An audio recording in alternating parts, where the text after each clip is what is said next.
Sa mundo ng volleyball, maglalaro para sa Galleries Tower ang veteranong spiker na si Aiza Maizo Pontillas bilang bahagi ng malakihang roster shake-up sa 2026 PVL All-Filipino Conference. Samantala, nagpalakas din ng line-up ang Akari matapos kunin ng ilang manlalaro bilang paghanda sa 2026 season, habang target ng Chargers ang kanilang unang PVL title.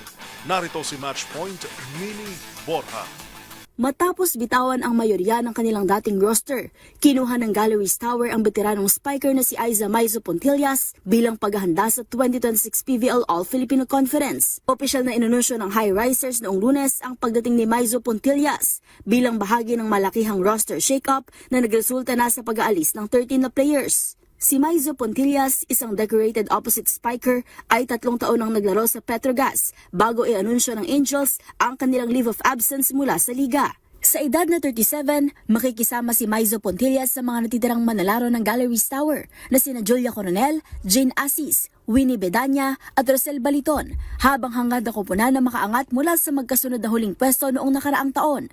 Bukod kay Maizo Pontillas, nauna na ring inanunsyo ng Galleries Tower ang pagkuha kay Nablov Barbon, Erica Raagas, Juju Angeles, Dolly Versosa, Camille Victoria, Erica Deloria, Shar Ancheta at Shola Alvarez. Samantala, naghahanda rin ang Akari para sa 2026 PVL season matapos pumirma ni Jack Carandang, Jean Soreño at Judith Abil. Inaasahang pupunan ng mga bagong recruit ang naiwang puwang nina Camille Victoria, Ezra Madrigal at Erica Ragaas na kamakailan lamang ay binitawan ng kupunan.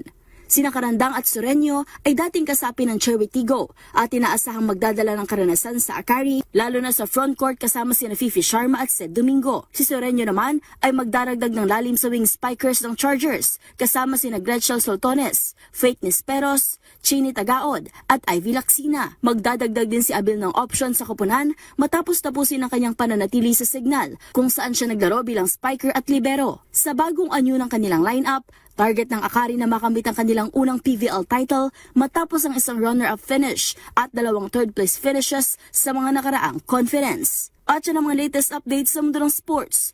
Para sa MBC TV Network News, ito si Mili Borja ng DZRH TV, una sa Pilipinas, una sa Pilipino.